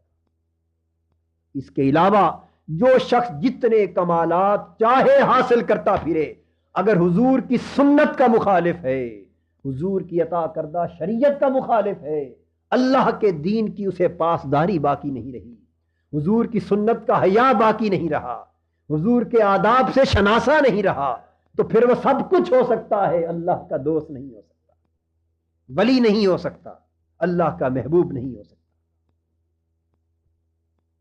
حضرت بایزید بستامی رحمۃ اللہ علیہ کو پتہ چلا کہ فلاں علاقے میں بہت بڑا برگزیدہ ولی رہتا ہے، کسی نے خبر دی۔ حضرت بایزید بستامی کو جو سلطان العارفین تھے، اب دیکھیے ان لوگوں کو خود مرد حق ہیں، مرد ولی ہیں، لیکن یہ محبت الہی کے تقاضے کہ جب پتہ چلتا ہے کہ فلاں شخص اللہ کا ولی ہے، یعنی اللہ کے ولی ہونے سے مراد یہ ہے کہ فلاں سے اللہ کو محبت، فلاں سے اللہ کو پیار ہے، تو یہ خود اس کے پیار کے حقدار ہو کر اللہ کے محبوب کو دیکھنے اور زیارت کرنے کی غرض سے سفر کرتے ہیں۔ اس وقت تو صورتحال یہ ہے نا کہ ہم میں سے ہر شخص جتنے بدتر حال میں مبتلا کیوں نہ ہو، وہ دوسرے کو اپنے سے بہتر تصور کرنے کا گمان بھی نہیں کر سکتا۔ کتنا کبر، کتنی رعونت، کتنا تکبر، کتنا غرور، کتنی خود پسندی، کتنا عجب اور کتنا کفر آ گیا ہمارے نفسوں کے اندر کہ بجائے اس کے کہ ہم سب کچھ پا کر دوسروں کو اپنے آپ سے بہتر سمجھتے رہتے، ہمارا تو حال یہ ہے کہ ہم ہر شے سے محروم ہو کر پھر خود کو دوسروں سے بہتر سمجھتے۔ سیدنا غوث العظم شیخ عبد القادر جیلانی قدس سرہ العزیز آپ فرماتے ہیں کہ بیٹے، ہر کسی کو اپنے سے بہتر سمجھا کر، ہر کسی کو اپنے سے بہتر سمجھا کر، اگر کوئی عمر میں تجھ سے چھوٹا ہو اس کے گناہ تجھ سے کم ہوں گے، اگر کسی کی عمر تجھ سے زیادہ ہے تو اسے اس لیے بہتر جان کہ اس کی عمر زیادہ ہے، اس نے یقیناً تجھ سے زیادہ نیکیاں کی۔ تک تواضع کی تعلیم دے دی کہ کافر اور مومن میں ایمان اور کفر کا فرق ہے، اس میں کوئی شک نہیں۔ مومن کافر سے بہر صورت افضل ہے، اس میں کوئی شک نہیں، لیکن انسانی سطح پر نفس کو عجب اور تکبر سے بچانے کے لیے فرماتے ہیں کہ اپنے آپ کو کسی ایک فرد سے جو کافر ہو اس سے بھی بہتر نہ سمجھا کر، تجھے کیا خبر کہ جب اس کی موت کا وقت آئے تو اسے توبہ نصیب ہو جائے اور تیری موت کا وقت آئے تو تو گمراہ ہو جائے۔ کیا خبر کہ تیرا خاتمہ کس حال پہ ہو اور اس کا خاتمہ کس حال پہ ہو۔ اے انسان، جب تجھے آنے والے پل تک کی خبر نہیں ہے، جب تجھے اتنی بھی خبر نہیں کہ تیرا یہ عمل، تیرے یہ سجدے ممکن ہے ریا اور عجب کے باعث اس کی بارگاہ میں قبولیت کا شرف پا بھی رہے ہیں یا نہیں، تو کس بات پر تو غرور کرتا پھرتا ہے، تکبر کرتا پھرتا ہے؟ اور اگر تیری تو یہ حالت ہے، تو رات اٹھ کر 2 نفل پڑھنے کی تجھے توفیق نصیب ہو جائے تو سوئے ہوئے لوگوں پر تجھے تعجب ہوتا ہے اور تو تکبر کرنے لگتا ہے کہ یہ غفلت کی نیند سو رہے اور تو نوافل میں مصروف ہے، تجھے کیا خبر کہ تیرے جاگنے سے اس کی نیند ہی اللہ کو پسند آ گئی۔ اپنے حال کو سنوار، اپنے حال کو سنوار، اپنے حال کی فکر کر، اپنے یار کو منانے کی فکر کر۔ کوئی کس حال میں ہے اپنے آپ کو اس کے حال سے بہتر نہ سمجھ۔ اگر اس کا حال شریعت کے خلاف دکھائی دیتا ہے تو پھر حکم شریعت کی پیروی میں اس کی اصلاح کے لیے تبلیغ کر دے، اس کو بھلائی پہنچا دے، اس تک نیکی کا پیغام پہنچا دے، لیکن باوجود اس کے خود کو اس سے بہتر نہ سمجھ۔ میرے آقا صلی اللہ علیہ وسلم نے فرمایا، کتنے علم فقہ اور دین کا علم رکھنے والے اور آگے پہنچانے والے ایسے ہیں کہ پہنچانے والوں کے مقابلے میں جن تک پہنچایا جا رہا ہے وہ زیادہ بہتر ہے۔ حدیث پاک۔ تو حال کی خبر تو اللہ کو ہوتی ہے کہ کوئی کس حال میں جی رہا ہے۔ تو مرض یہ کر رہا تھا کہ ہمارا حال تو یہ ہے کہ ہم بے حال ہو کر حال والوں سے خود کو بہتر سمجھتے ہیں، اور حال والوں کا حال یہ ہے کہ وہ سارے حال سے آشنا ہو کر ہر دوسرے کو اپنے حال سے بہتر سمجھتے ہیں۔ حضرت بایزید یہ جان کر کہ فلاں اللہ کا دوست فلاں جگہ رہتا ہے، اپنے مریدوں کو، معتقدوں کو ساتھ لے کر چل دیے۔ دور کا سفر کر کے جب اس کے قریب پہنچے، وہ شخص گھر سے نکلا اور اس نے قبلہ رخ کعبے کی طرف منہ کر کے تھوک دیا۔ آپ نے دیکھا کہ وہ کعبے کی طرف منہ کر کے تھوک رہا ہے۔ آپ وہیں سے واپس لوٹ آئے، مریدوں سے کہا واپس چلو۔ عرض کی حضرت کیا بات ہے؟ فرمانے لگے، جس شخص کو نبی صلی اللہ علیہ وسلم کے بتائے ہوئے آداب کی خبر نہیں ہے وہ معرفت کو کس طرح جان سکتا ہے؟ جس کو حضور کے بتائے ہوئے آداب کی خبر نہیں ہے، جو آداب زندگی سے آشنا نہیں، وہ آداب معرفت سے آشنا کس طرح ہو سکتا ہے؟ اور فرمایا نا آپ نے، یہ معیار تھا کرامت اور ولایت کا۔ اور انہی بزرگ حضرت بایزید بستامی علیہ رحمت کی خدمت میں میں نے عرض کیا تھا، ایک شخص دور سے بیعت کرنے کے ارادے سے آیا، 40 دن کے قریب رہا اور بیعت کیے بغیر جانے لگا۔ آپ نے پوچھا، تو نے اپنے آنے کا مدعا بیان نہیں کیا، واپس کیوں جا رہے ہو؟ عرض کی حضرت آپ کی ولایت کا چرچا سن کے آیا تھا، لیکن 40 دن رہا، کوئی کرامت نہیں دیکھی، اس لیے واپس جا رہا ہوں۔ آپ نے فرمایا واپس ضرور جا، لیکن ایک بات ہمیں بتاتا جا۔ عرض کی حضرت فرمائیے کہ 40 دنوں میں ہماری زندگی کا کوئی قدم حضور کی سنت کے خلاف اٹھتے دیکھا ہے؟ عرض کی حضرت نہیں۔ فرمایا بیعت کر یا نہ کر، اس سے بہتر ولایت ہمارے پاس اور کوئی نہیں ہو سکتا۔ اگر زندگی یوں سنور جائے کہ حضور کی سنت کے خلاف قدم اٹھنے نہ پائے تو یہ معیار ولایت ہے، یہی کمال ولایت ہے۔ اسی کو تصوف کا پہلا قدم، اسی کو طریقت و سلوک کا پہلا سبق کہتے ہیں۔ یارو کتنے تعجب کی بات ہے، وہ تصوف، وہ طریقت، وہ روحانیت اور وہ تعلیم جو کتاب و سنت کی ادنا سی خلاف ورزی کو بھی گوارا نہیں کرتا۔ لوگ اس سارے کے سارے نظام کو بدعت تصور کرتے ہیں۔ کتنی کم فہمی اور بے علمی کی بات ہے۔ بدعت سنت کی خلاف ورزی کو کہا جاتا ہے۔ بدعت کسے کہتے ہیں؟ وہ کام کرنا جو دین میں نہ ہو، جو سنت میں نہ ہو، دین اور سنت کے خلاف ہو۔ عرف عام میں اسے بدعت کہتے ہیں۔ یعنی تصوف، طریقت اور معرفت وہ سلیقہ ہے، وہ راستہ ہے جہاں معمولی سا ادب زندگی اگر سنت کے خلاف ہو جائے تو تصوف اس کو رد کر دیتا ہے۔ لوگ اس تصوف کو بدعت اور خلاف سنت تصور کرتے ہیں، جس تصوف میں سنت کی خلاف ورزی کی گنجائش نہیں پائی جاتی۔ کتنی عجیب بات ہے بے علمی اور کج فہمی کی کہ اس کو بدعت تصور کیا جائے۔ اور فرمایا نا آپ نے، تم عرض یہ کر رہا تھا کہ حضرت بایزید اسے فرمانے لگے کہ اگر 40 دنوں میں ہمارا ایک قدم حضور کی سنت کے خلاف اٹھتے نہیں دیکھا تو پھر اس سے بہتر ولایت کا اور کوئی معیار ہمارے ہاں نہیں ہو سکتا۔ اس لیے اولیاء فرماتے ہیں الاستقامت فوق الکرامہ، کہ شریعت اور سنت پر ثابت قدم رہنا ساری کرامتوں سے بلند ہے۔ حضرت سفیان ثوری رحمۃ اللہ علیہ مسجد میں داخل ہونے لگے، بے دھیانی میں، اوائل عمر کی بات، ابتدا کی بات، بے دھیانی میں، تیزی میں بایاں قدم مسجد میں پڑ گیا۔ بس بایاں قدم مسجد میں رکھنے کی دیر تھی، ایک آواز آئی کہ اے بیل، ابھی تک ہمارے گھر میں تمہیں قدم رکھنے کا سلیقہ نہیں آیا، ابھی تک تمہیں یہ خبر نہیں کہ اپنے محبوب کے اللہ کے گھر میں کس طرح حاضر ہوا جاتا ہے۔ بس بے ہوش ہو کے گر گئے، اٹھے تو سور، بیل کو عربی میں کیا کہتے ہیں؟ سور۔ اس محبوب کا جھڑکنا اتنا پسند آ گیا کہ اپنے نام کے ساتھ سوری کا لقب لگا لیا۔ ساری زندگی پھر سفیان ثوری کہلاتے رہے، سفیان ثوری کہلاتے رہے۔ یعنی یہ ایک ایک حال پہ اگر لطف آ جاتا تھا تو پھر پوری زندگی اسی حال سے منسوب کر دیتے تھے۔ حضرت حاتم اسم ایک بزرگ ہو گزرے، بتاتا ہوں یعنی ولایت کس ادب کا نام ہے۔ ان کی خدمت میں ایک مائی آئی کوئی مسئلہ دریافت کرنے کے لیے، وہ مریض تھی،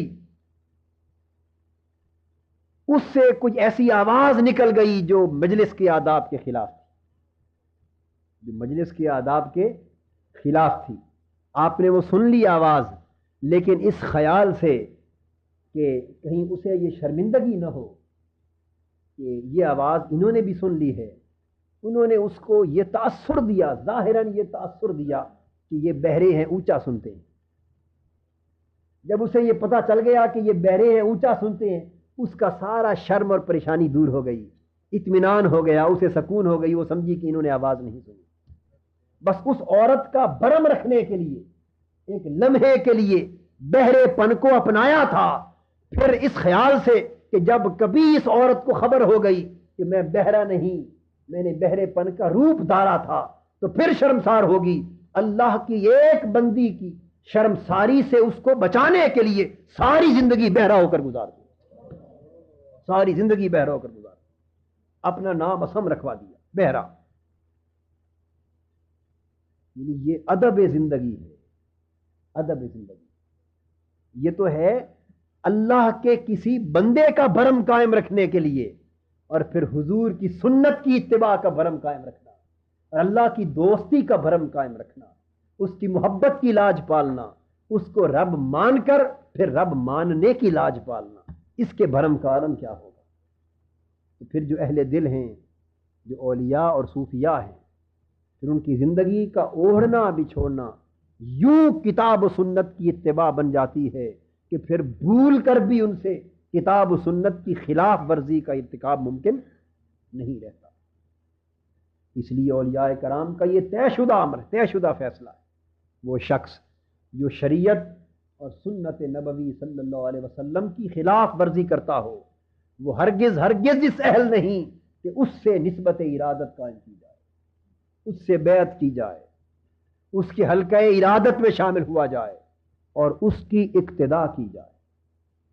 جب کتاب و سنت کی ملازمت، شریعت کی پیروی اور سنت کا اتباع کامل جب طریقت، تصوف اور ولایت کا پہلا سبق ٹھہرا، تو پھر یہ اتباع کیسے ممکن ہے اگر کتاب و سنت کا علم نہ ہو؟ اگر کتاب و سنت کا علم نہ ہو تو پھر اس کی اتباع کس طرح ممکن ہے؟ اس لیے صوفیاء کرام اور اولیاء کرام فرماتے ہیں کہ وہ شخص جو کتاب و سنت کا علم نہیں رکھتا، اس کی اقتداء کرنا شریعت میں بھی اور طریقت میں بھی حرام ہے۔ سن لیجیے، جو شخص کتاب و سنت کا علم نہیں رکھتا، جو جاہل ہے کتاب و سنت سے، جو جاہل ہے شریعت سے، جو جاہل ہے احکام سنت سے، اس کی پیروی کرنا، اس کو مرشد بنانا، اس کو شیخ بنانا، اس کے ہاتھ میں ہاتھ دینا، اس کی اقتداء کرنا اس شخص کے ساتھ شریعت میں بھی حرام ہے اور طریقت میں بھی حرام۔ پہلے ادوار میں، اچھے دوروں میں ہمیشہ اولیاء کرام کتاب و سنت کے علوم میں تبحر حاصل کرتے تھے، شریعت کے ضروری علوم میں ثابت قدم ہوتے تھے، پختہ ہوتے تھے، علم کی تحصیل کرتے تھے، اس تحصیل کے بعد پھر تزکیہ نفس کے لیے الگ طور سے اس راستے پر گامزن ہوتے تھے۔ کوئی ولی، کوئی شیخ کامل اور کوئی برگزیدہ ہستی ایسی نہ تھی جو طریقت کے معارف کو جاننے کے ساتھ ساتھ شریعت اور سنت کے معارف پر کامل دسترس نہ رکھتی۔ لیکن جب سے دین کے احوال میں زوال کی کیفیت شروع ہوئی، اس وقت سے حال یہ ہو گیا کہ نہ شریعت کو جانتے ہیں، نہ طریقت کا پہلا سبق جانتے ہیں، چند شطحیات یاد کر لیتے، فنا اور بقا کے کچھ ٹوٹکے زبان پہ لے آتے، اولیاء کرام کے معارف میں سے کچھ باتیں کتابوں سے پڑھ کر یا سن کر یاد کر لیتے، ان کو شطحیات کہتے ہیں، جن کی تائید نہ قرآن سے ہوتی ہے نہ سنت سے ہوتی ہے، اور پھر وہ بیان کر کے اسے معرفت کا نام دیتے، اسے علم لدنی کا نام دیتے ہیں، اور مصنوعی خرقہ صوفیوں کا پہن کر، مصنوعی جبے اور عمامے پہن کر صوفیاء کے وہ رنگ اپنا کر خلق خدا کو خود بھی گمراہ ہے اور خلق خدا کو بھی گمراہ کرتے تھے، اور پھر یہ تاثر دیتے کہ شریعت اور راہ ہے، یہ مولویوں کی راہ ہے، اور معرفت اور حقیقت یہ صوفیوں اور ولیوں کی راہ ہے۔ شریعت اور طریقت اور معرفت کی راہوں میں کوئی فرق نہیں ہے۔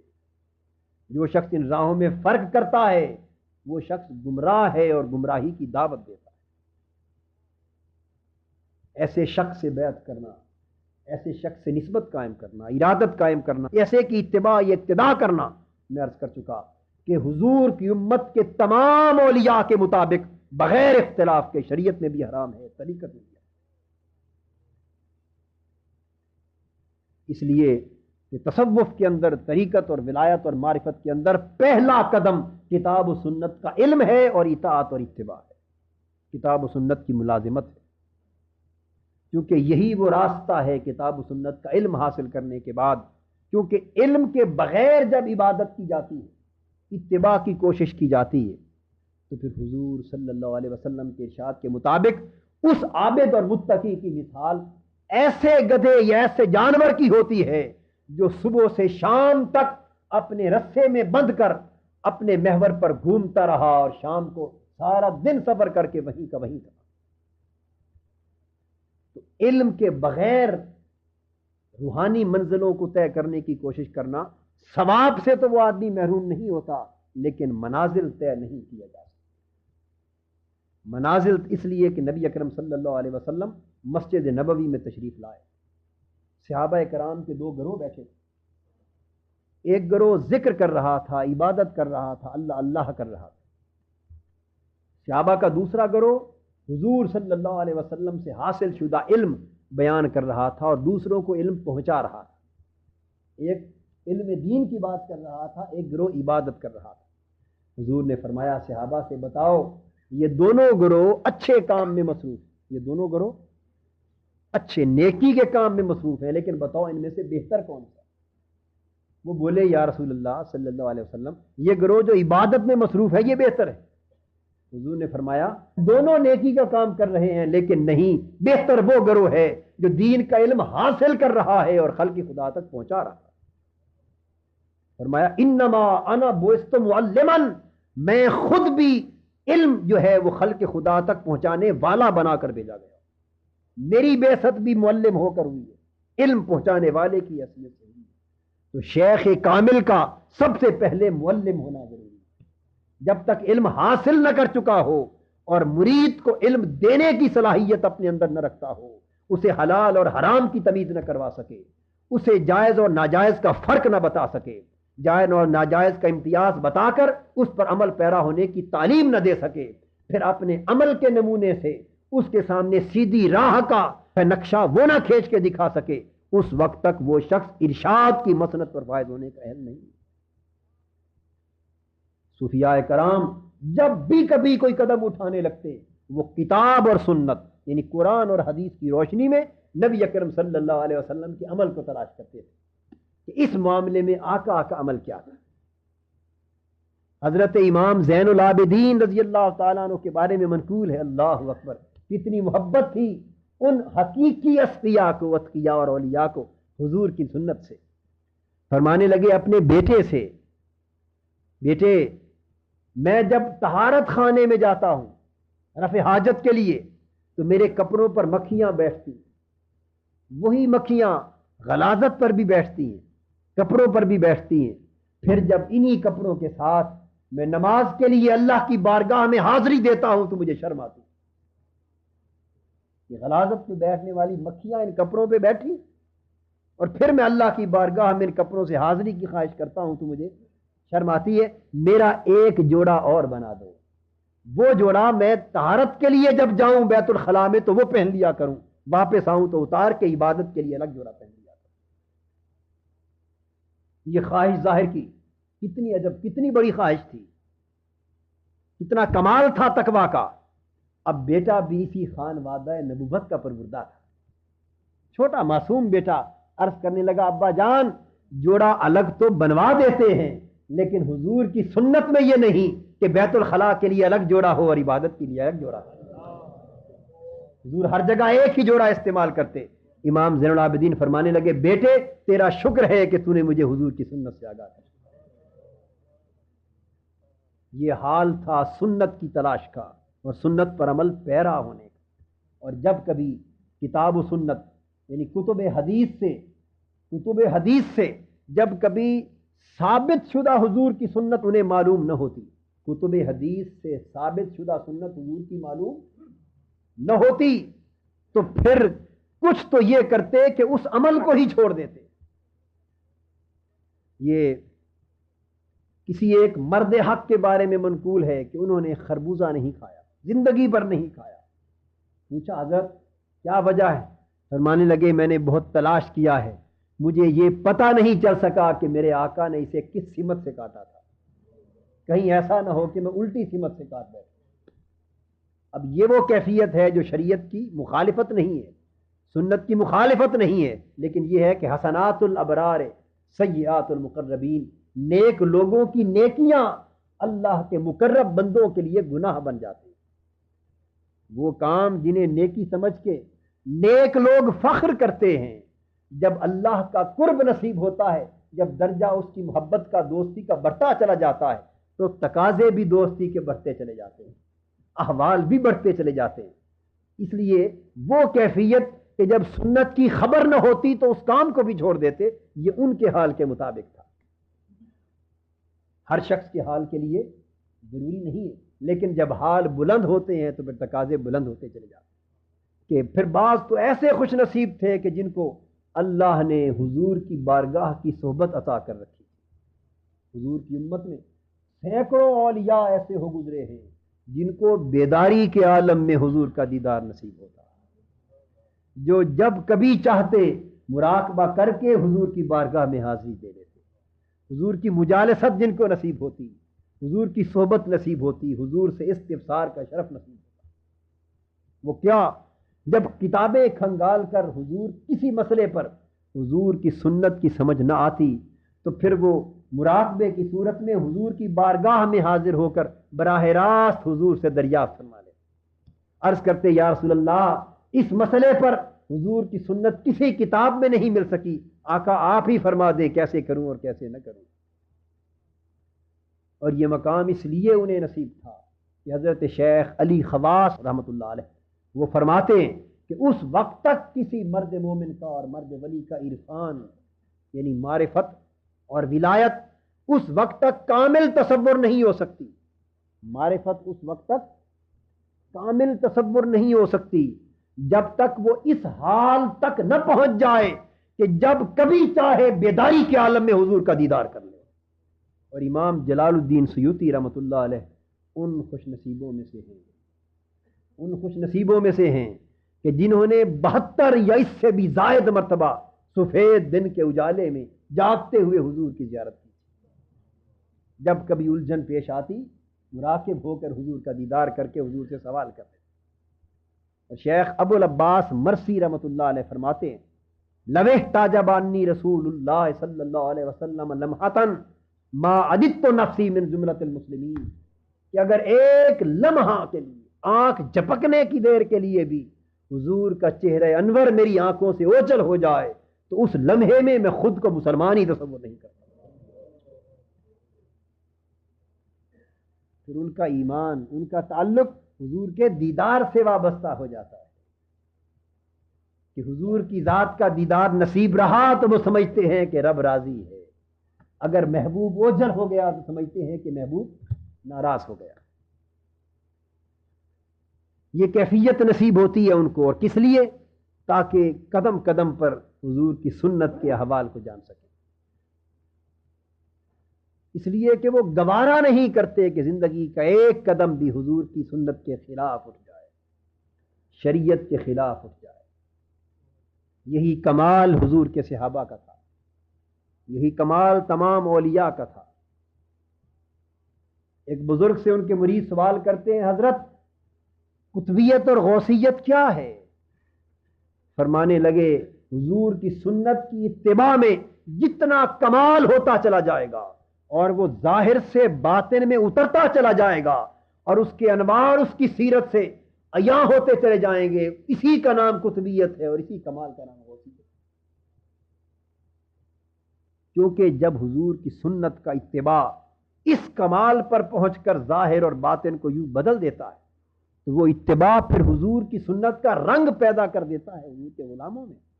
جس طرح ہے نا، تخلقوا باخلاق اللہ، بندہ جب اللہ کا ہو جاتا ہے تو اللہ کا ہونے کا معنی یہ ہے کہ وہ اللہ کے اخلاق اور صفات میں رنگ آ جاتا ہے۔ یعنی اللہ رحیم ہے تو اس کا بندہ بھی رحمت کا پیکر ہو جاتا ہے، اللہ کریم ہے تو بندہ بھی کرامت اور سخاوت کا پیکر ہو جاتا ہے، اللہ تعالیٰ معاف کرنے والا غفور ہے تو بندہ بھی عفو و درگزر کا پیکر ہو جاتا ہے، اللہ تعالیٰ حق بیان کرنے والا ہے تو بندہ بھی سچ بولنے کا پیکر ہو جاتا ہے، اللہ کمزوروں کی مدد کرنے والا ہے تو اس کا بندہ بھی پھر کمزوروں کی مدد کرنے کا پیکر ہو جاتا ہے۔ تو پھر رنگ چڑھ جاتا ہے شخصیت پر۔ حضور صلی اللہ علیہ وسلم کی سنت کا اتباع جب فنا فی الرسول کے درجے پر ہوتا ہے اور اللہ کے احکام کی اطاعت جب فنا فی اللہ کے درجے پہ ہوتی ہے تو پھر صفات الہیہ اور صفات محمدی صلی اللہ علیہ وسلم کے رنگ میں اللہ کا بندہ اور حضور کا غلام رنگ آ جاتا ہے۔ پھر جب رنگ چڑھ جاتا ہے، جب رنگ چڑھ جاتا ہے تو وہ رنگ پھر ظاہر پر نہیں رہتا بلکہ باطن کو بھی رنگ لیتا ہے، وہ رنگ باطن کو بھی رنگ لیتا ہے۔ پھر وہ رنگ یعنی ایسی توجہات پھر حضور کی ذات کی طرف سے ہوتی ہے کہ ظاہر اور باطن کے احوال بدل جاتے ہیں۔ سیدنا صدیق اکبر رضی اللہ تعالیٰ عنہ جب غار ثور میں 3 راتیں حضور صلی اللہ علیہ وسلم کے ہمراہ ہجرت مدینہ کے سفر میں ٹھہرے، سیدنا صدیق اکبر رضی اللہ تعالیٰ عنہ کو کمال درجے کا قرب نصیب تھا حضور کا۔ یہ وہ غلام تھے جو ہمہ وقت حضور کے قریب رہتے تھے، جنہوں نے خود کو حضور کی غلامی کے سپرد کر رکھا تھا۔ پھر 3 راتیں جب تخلیے میں، علیحدگی میں حضور کی توجہات کا مرکز بننے کے لیے نصیب ہو گئی، 3 راتیں بس ادھر حضور تھے اور حضور کا سر انور ابو بکر صدیق کی گود میں تھا، ادھر صدیق اکبر تھے، بس ان کی نگاہیں حضور کے چہرے پر پڑ رہی تھیں اور حضور کی نگاہیں جب کھلتی تو وہ ابو بکر صدیق پر پڑتی تھی، تو اور کوئی دیکھنے والا نہ تھا۔ تو جب قرب اور اتصال اتنی انتہا کو پہنچا تو پھر نبی اکرم صلی اللہ علیہ وسلم کی توجہات نے، اس کمال قرب نے سیدنا صدیق اکبر کی زندگی کو یوں رنگ دیا کہ ظاہر بھی حضور کی صفتوں سے رنگا گیا اور باطن بھی حضور کی صفات و کمالات سے رنگا گیا۔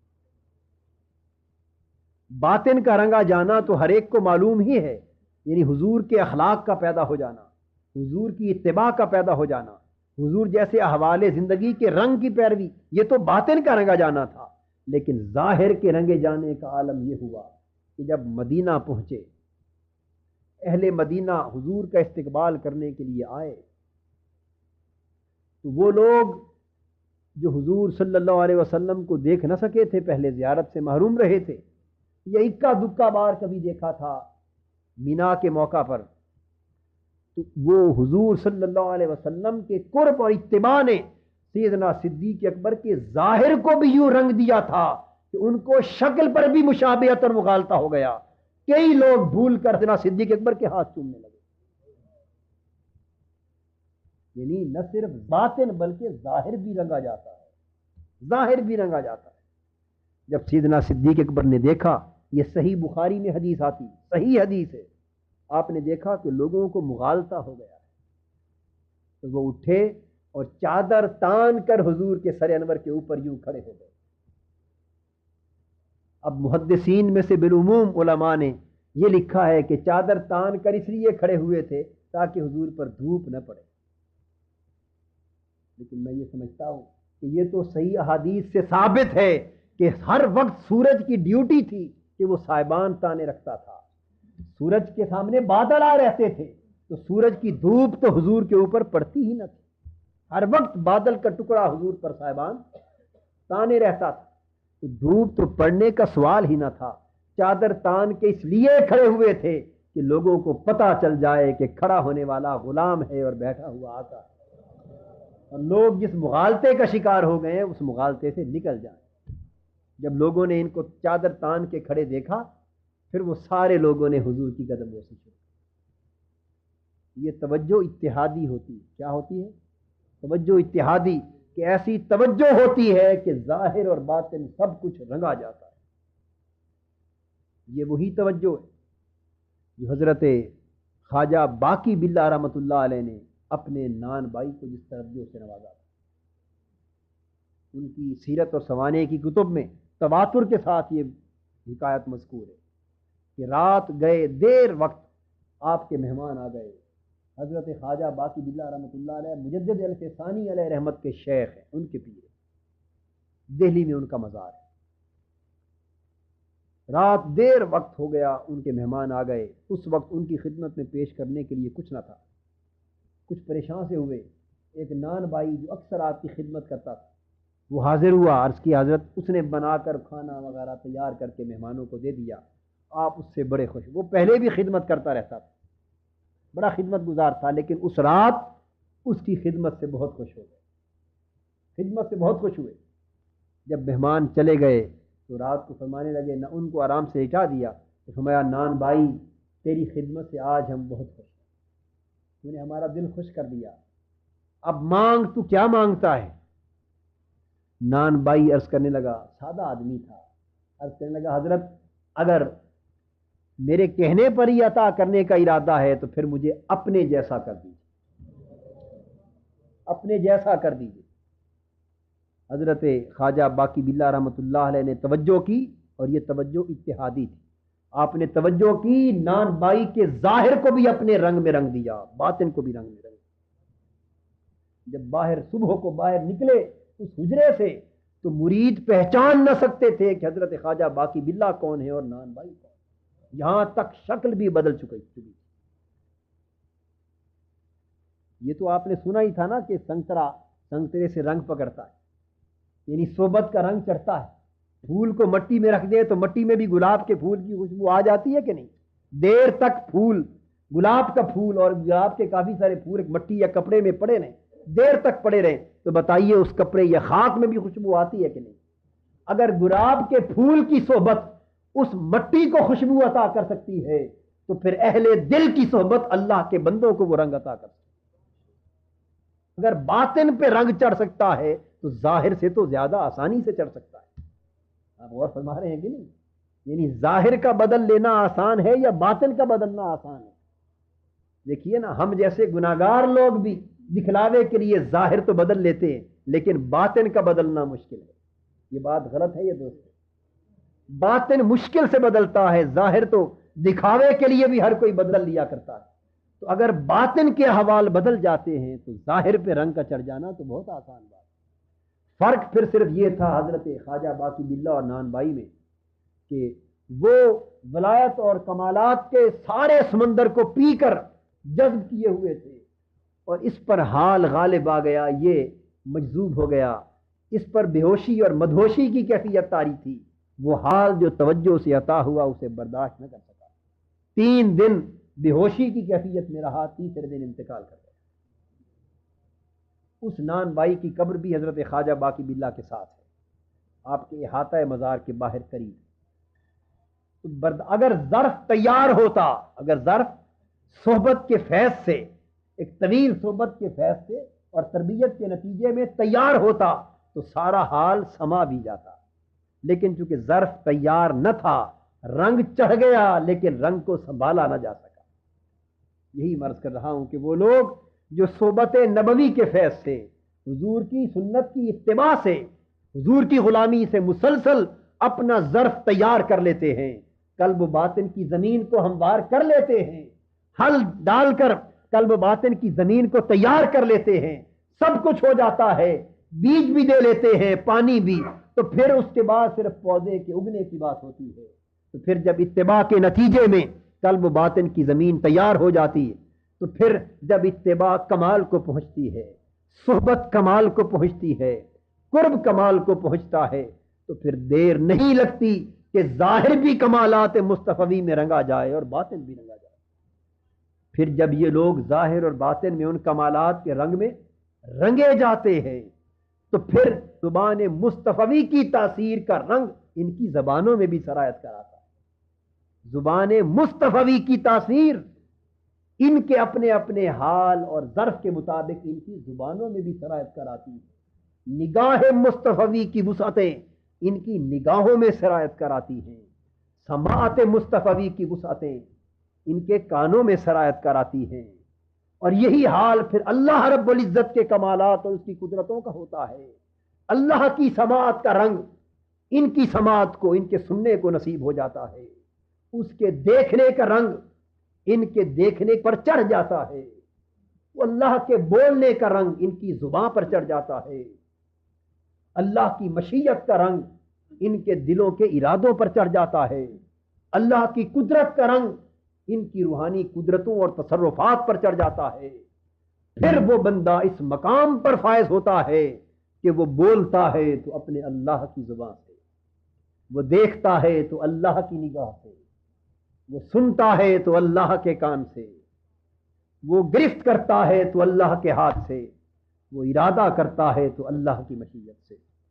یہ وہ مقام بندگی ہے جس کا ذکر صراحت کے ساتھ حدیث قدسی میں صحیح بخاری کے اندر نبی اکرم صلی اللہ علیہ وسلم نے اللہ رب العزت کے ارشاد کو بیان فرما دیا کہ لا یزال عبدی یتقرب الی بالنوافل حتی احببتہ، کہ بندہ میری عبادت کرتا کرتا، نفل پڑھتا پڑھتا، میرے قریب ہوتا ہوتا اتنے قریب ہو جاتا ہے کہ پھر میں اس سے پیار کرنے لگتا۔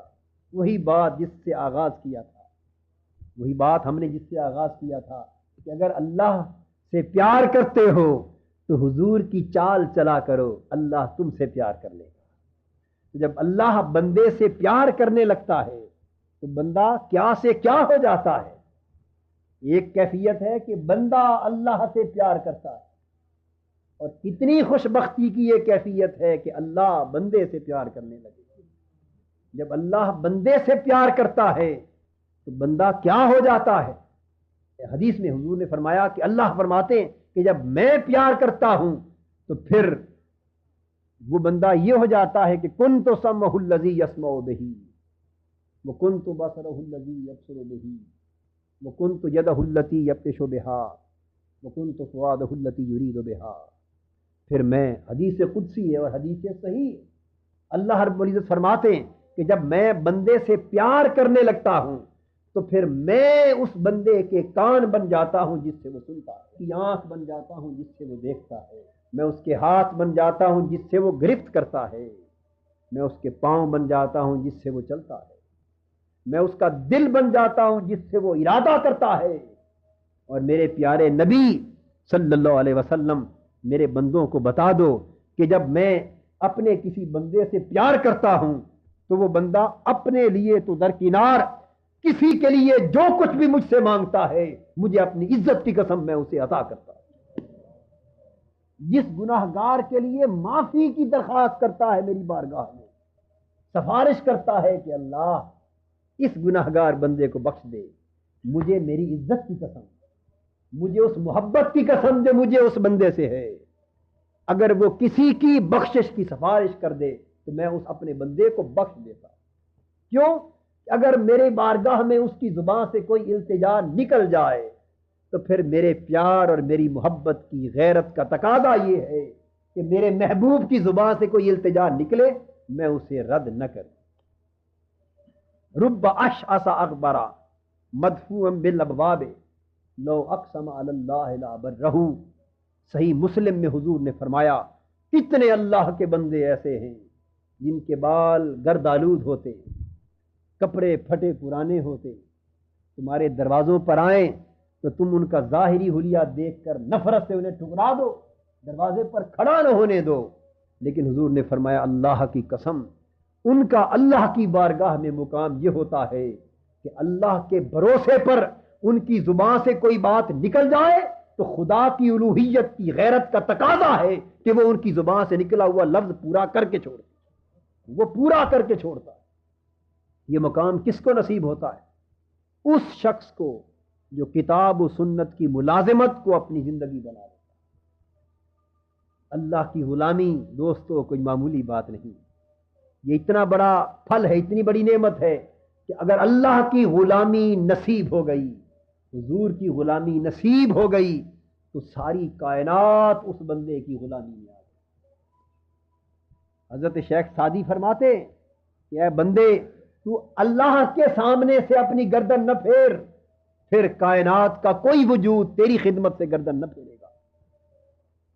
اللہ کے ہر حکم کے سامنے تو جھک جا، پھر کائنات کا ہر وجود تیرے حکم کے سامنے جھکے گا۔ نہ تو زمین کے لیے ہے نہ آسماں کے لیے، جہاں ہے تیرے لیے تو نہیں جہاں کے لیے۔ تو زمین کی تلاش چھوڑ دے، آسماں کی تلاش چھوڑ دے، حرص و لالچ چھوڑ، جاہ و منصب کی طلب چھوڑ۔ اے ناداں انسان تو کن عارضی خواہشوں اور عارضی تمناؤں کے حصول میں پریشان ہے؟ ان ساری خواہشوں کو چھوڑ، صرف اور صرف اپنے اللہ کا ہو جا، اللہ کے دہلیز پہ جھک جا، اس کو منانا سیکھ لے، اس کے دامن سے لپٹنا سیکھ لے، اس کی بارگاہ میں رونا سیکھ لے، اس کی بندگی کا سلیقہ سیکھ لے، اس کے بندوں سے اس کا بندہ ہونے کا ڈھب سیکھ لے۔ جب تو اس کا ہو جائے گا تو اس کی ساری کائنات تیری ہو جائے گی۔ سیدنا غوث العظم شیخ عبد القادر جیلانی رحمۃ اللہ علیہ نے فرمایا کہ اے بندے جب تو اللہ کی اطاعت اختیار کر کے، رسول صلی اللہ علیہ وسلم کی غلامی اختیار کر کے اطاعت کرتا کرتا اللہ کا تابع فرمان ہوتا ہوتا اس کا برگزیدہ بندہ بن جاتا ہے تو پھر خدا کی ذات تجھے وہ مقام عطا کرتی ہے، تجھے وہ مقام عطا کرتی ہے کہ پھر تو جس شے کی طرف توجہ کرتا ہے تیرے کہنے کے مطابق وہ کام ہوتا ہے۔ سیدنا غوث العظم شیخ عبد القادر جیلانی رحمۃ اللہ یہ وہ اکابر ہیں جو صرف زبانی کلامی باتیں نہیں کرتے، جو اپنے تجربے کی باتیں کرتے۔ فرماتے ہیں بیٹے میں جو کچھ تم سے کہتا ہوں میں اپنے تجربے اور مشاہدے سے کہتا ہوں۔ خطبہ دے رہے ہیں، تقریر کر رہے ہیں، دوران تقریر ایک چیل اوپر سے گزری، مجمع کے اوپر رک کر زور زور سے چیخنے لگی، چلانے لگی۔ ایک روانی تھی گفتگو کی، خطاب میں ایک سلاست تھی، اس میں کچھ رکاوٹ، کچھ الجھن، کچھ ہیجان سا پیدا ہوا، بے خیالی میں، بے دھیانی میں، غیر ارادی طور پر زبان سے نکل گیا مالکے قطع اللہ اونو کا کہ تجھے کیا ہے کہ تو شور کر رہی ہے، اللہ تیری گردن کو اڑا دے۔ بے دھیانی میں یہ کلمات زبان سے صادر ہوئے، وہیں گردن اس چیل کی کٹ گئی اور اس کا دڑ تڑپتا تڑپتا نیچے گر گیا۔ جب فارغ ہوئے تو آپ نے پوچھا کاہے کا پرندہ ہے، کس طرح اس کی گردن کٹ گئی اور کس طرح نیچے گر گیا مر کر؟ عرض کی حضرت آپ کی زبان اقدس سے یہ کلمات نکل گئے تھے تو یہ فوراً مر کے نیچے گر گئی۔ آپ نے فرمایا واللہ ہم اس کی موت کا ارادہ نہیں رکھتے تھے، جا زندہ ہو کر اٹھ جا، اور اٹھ جا۔ اسی وقت چیز زندہ ہو گئی اور اٹھ کے دوڑ گئی۔ یہ اللہ کے بندے کا حال ہے، یہ اللہ کے بندے کا۔ حضرت شیخ بہاؤالدین نقشبند رحمۃ اللہ علیہ اپنے شیخ سے پوچھتے ہیں، چھوٹے تھے عمر میں، چھوٹے تھے ابھی، پوچھتے ہیں کہ حضرت اللہ کے بندے کی اور اللہ کے عارف کی، اللہ کے بندے کی پہچان کیا ہے؟ آپ نے فرمایا بیٹے اللہ کا بندہ اسے کہتے ہیں جو کسی کو کہہ دے مر جا تو وہ وہیں مر جائے۔ اللہ کا بندہ اسے کہتے ہیں جو اللہ کی بندگی میں اس کمال کو پہنچ جائے کہ اس کی زبان سے جو لفظ نکلے تاثیر اللہ اس کے اندر پیدا کرے۔ یہ بات سمجھ رہے ہیں نا؟ اس مغالطے کا شکار نہ ہو کہ بندہ مارتا ہے، نہیں، مارنے والا اللہ ہے۔ سانپ ڈستا ہے تو بندہ مرتا ہے یا نہیں؟ تو سانپ اس کی موت کا سبب بن جاتا ہے، موت دینے والا اللہ ہوتا ہے۔ تو اللہ کا بندہ وہ ہے کہ جب اس کی زبان سے کسی کے لیے موت کا کلمہ نکلتا ہے تو اس کی زبان اس کی موت کا سبب بن جاتی ہے۔ دیتا اللہ ہے موت، یعنی اللہ کے بندے کے منہ سے جو لفظ نکلتا ہے، خدا کی قدرت کی غیرت اس بات کو پورا کیے بغیر نہیں رہتی۔ فرمایا بندہ وہ ہے جو کسی کو کہے مر جا تو وہ مر جائے۔ آپ جنگل میں جا رہے تھے آزمائش کے لیے، یہ بچپن کی بات، آزمائش کے لیے اپنے کسی ساتھی سے کہا مت مر جا، وہ شخص وہیں مر گیا۔ آپ پریشان ہو گئے، دوپہر ہو گئی، یہ تو مر گیا، اب کیا ہوگا؟ پھر اپنے شیخ سے پوچھا کہ حضرت میں تو ایسا کر بیٹھا، اس کی موت واقع ہو گئی، اب کیا ہوگا؟ فرمایا بیٹے اور بندہ وہ ہوتا ہے جو مرے ہوئے کو کہے کہ زندہ ہو جا تو وہ زندہ بھی ہو جائے۔ آپ واپس آئے، آپ نے فرمایا قم باذن اللہ، اللہ کے حکم سے کھڑا ہو جا، مردہ وہیں کھڑا ہو گیا۔ یہ قرآن پاک میں حضرت عیسیٰ علیہ السلام کو عطا کردہ قدرتوں میں سے ایک معجزہ ہے یا نہیں؟ حضرت موسیٰ مردے کو کہتے تھے کہ نہیں کہ اللہ کے اذن سے زندہ ہو جا، اور وہ زندہ ہو جاتا تھا۔ کوہنی پر ہاتھ پھیرتے وہ شفا یاب ہو جاتا، مادرزاد نبینے کو شفا یاب کر دیتے۔ تو قرآن ان حقیقتوں کی تصدیق کرتا ہے یا نہیں؟ یہ ساری قدرتیں اللہ کے انبیاء کو یا اولیاء کو اللہ ہی کی طرف سے نصیب ہوتے ہیں، اور یہ اس کی بندگی کی تصدیق کے طور پر نصیب ہوتی ہیں، جسے پتہ چلتا ہے کہ یہ بندہ خدا کا بندہ ہے، کیونکہ عبد دیگر عبدہو چیزیں دیگر، ما سراپا انتظارو منتظر۔ محض بندہ ہونا، ہم کو یہ بات اس لیے سمجھ نہیں آتی، یہ باتیں ہماری سمجھ میں اس لیے نہیں آتی کہ ہمیں صرف بندہ ہونا بھی نہیں آیا۔ اور علامہ اقبال کہتے ہیں کہ بندہ ہونا اور بات ہے اور اس کا بندہ ہو جانا پھر اور بات ہے۔ جو صرف بندہ ہے وہ تو ہمہ وقت اللہ کے انتظار میں رہتا ہے کہ وہ کہے اور میں تعمیل کروں، اور جو اس کا بندہ ہو جاتا ہے وہ منتظر ہو جاتا ہے، یعنی اللہ اس کے انتظار میں رہتا ہے اس کی زبان سے کچھ نکلے اور میں پورا کروں۔ تو یہ وہ مقام ہے جہاں بندے کی زبان اس کی تقدیر بن جاتی ہے۔ نگاہ مرد مومن سے بدل جاتی ہیں تقدیریں، جو ہو ذوق یقین پیدا تو کٹ جاتی ہے زنجیر۔ حاضرین محترم، یہ کتاب و سنت کی ملازمت کا موضوع تھا کہ تصوف، طریقت، حقیقت، معرفت اور ولایت کا پہلا سبق اور پہلا قدم کتاب و سنت کی پیروی ہے، خدا اور خدا کے رسول کی سچی اطاعت، اتباع اور غلامی ہے۔ چنانچہ آج سے میں یہ سمجھتا ہوں تمام حاضرین یہ عزم کر کے اٹھیں، اللہ کی بارگاہ میں یہ وعدہ کر کے اٹھیں کہ آج سے ہم حتی المقدور اللہ کے اور اس کے رسول کی احکام کی خلاف ورزی کی زندگی سے طائب ہو جائیں۔ وہ بھی کوئی زندگی ہے جو عطا بھی اسی کی ہوئی ہو اور اسی کی خلاف ورزی میں بسر ہو رہی ہے۔ کتنے ظلم کی بات ہے، زندگی اسی کی دین، اسی کی عطا اور اسی کے خلاف بسر ہو، کتنی بڑی بغاوت ہے، کتنا بڑا ظلم، کتنا دھوکہ ہے جس میں ہم مبتلا ہو گئے، اسی کی دین اور اسی کے حکم کی خلاف ورزی میں بسر ہو۔ تو زندگی نام ہی بندگی کا ہے، وما علینا الا البلاغ۔